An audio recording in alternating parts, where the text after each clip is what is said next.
उत्तर प्रदेश दोस्तों, ऐसे तो उत्तर प्रदेश का संबंध प्रधानमंत्रियों से है, लेकिन उत्तर प्रदेश का संबंध ना माफियाओं से भी बहुत ज़्यादा है। क्योंकि आप जब देख रहे हैं कि उत्तर प्रदेश में किस तरह से माफियाओं का राज हुआ करता था तथा वो किस तरह से वहाँ पर आतंक फैलाए हुए थे। और यदि बात की जाए कि उत्तर प्रदेश का सबसे पहला डॉन कौन है, पहला बाहुबली कौन है, तो आप वाकई ही देखेंगे तो वो था अतीक अहमद।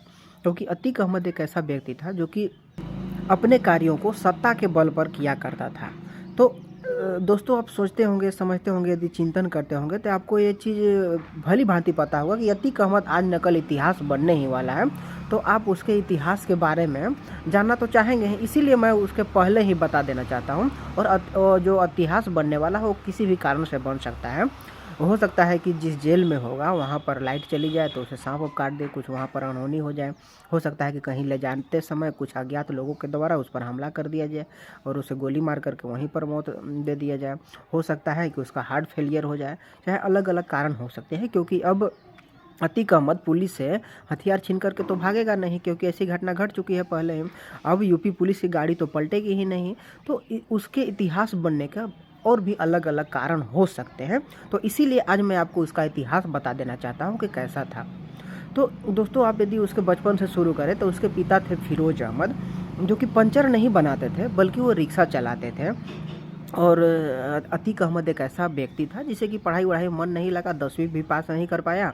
और जब उसे पैसे की ज़रूरत पड़ी तो उसे सबसे आसान रास्ता दिखा चोरी चपाटी करते करते वो थोड़ा सा बड़ा बना। इसके बाद वो गुंडागर्दी पर उतर गया। गुंडागर्दी करते करते जब उस पर केस हो गई तब उसे समझ में आया कि वास्तव में यदि गुंडागर्दी अच्छी से करनी है ना, तो सत्ता का हाथ हमारे पीठ पर होना बहुत ही ज़रूरी है। तब उसने 28 वर्ष की उम्र में पहला बार विधायक बना। विधायक बनने के बाद वो इतना आतंक मचाया, इतना खौफ अपने इलाके में किया कि उसके सामने कोई भी विधायक उसके विधानसभा से प्रत्याशी नहीं उठते थे। तथा इसी का कारण था, इसी का नतीजा था कि उसने 3 बार विधायकी पद हासिल की। जब 3 बार विधायक बना तो नज़र आई अब मुलायम सिंह यादव की उस पर। तो मुलायम सिंह ने अपना मुलायमपन दिखाया तथा उसे अपने पार्टी में शामिल कर लिया। इसके बाद उसे मुलायम सिंह के द्वारा यूपी के फूलपुर से, जहाँ से नेहरू जी कभी सांसद हुआ करते थे, वहाँ से उसे सांसद बना दिया गया। और वहाँ भी उसकी इतनी खौफ थी कि उसके समक्ष कोई भी चुनाव मैदान पर उसके विरोध में नहीं उठता था। और जब 2005 में एक बार राजूपाल उसके समक्ष उठा तो वो जीत भी गया राजूपाल। और उस हार से अतीक अहमद इतना व्याकुल हुआ कि राजूपाल को सरेआम गोलियों से भुनवा दिया गया, वो भी अतीक अहमद के द्वारा। और अतीक अहमद इतना निर्दयी हो चुका था कि जो उसे गुंडागर्दी में लाने वाले जो उसके चांद बाबा गुरु थे, उनका बीच विधायक बनने के बाद बीच सड़क पर दौड़ा करके अपने हाथों से मार दिया। ऐसी निर्दयता हुई थी।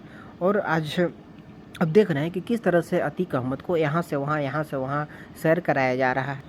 अतीक अहमद का एक भाई था जो कि एक व्यक्ति को सिर्फ ओवरटेक करने के कारण उसे मार दिया।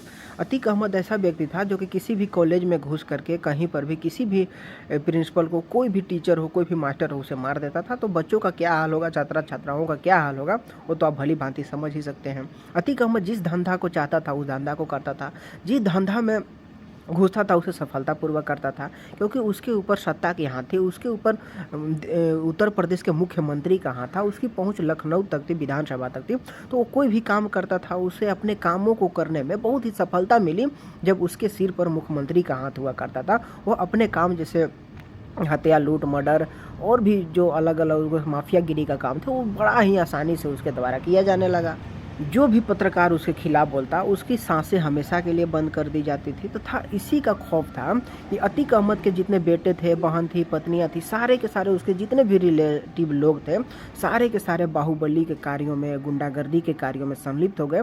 तथा उत्तर प्रदेश का, अपने इलाके का हाल ऐसा कर दिया जिसको कि कोई कल्पना भी नहीं कर सकता था कि किस तरह से लोगों को दिन दहाड़े उनके द्वारा गोली मार दी जाती थी, उनकी हत्या कर दी जाती थी। कितने माँओं का कोख सुना कर दिया गया, कितने पत्नियों का मांग सुना कर दिया गया इस अतीक अहमद के द्वारा। लेकिन आज वही अतीक अहमद यूपी पुलिस से, मुख्यमंत्री से भीख मांग रहा है कि हमारे परिवार वालों को कुछ न किया जाए, हमारे जो सगे संबंधी हैं, रिश्तेदार हैं, उन्हें छोड़ दिया जाए, उन्हें किसी भी प्रकार का कोई हानि नहीं पहुंचा, जो कि खुद ब खुद किसी न किसी आपराधिक प्रवृत्ति में संलिप्त थे ही। यहाँ तक कि अतीक अहमद का कनेक्शन आईएसआई आतंकी संगठन जो है उससे था। और यहाँ तक कि अतीक अहमद के केस लड़ने के लिए जज जो थे वो अपना नाम तक कटवा लिया करते थे। तो सोचिए कैसा आतंक था उनका उत्तर प्रदेश में।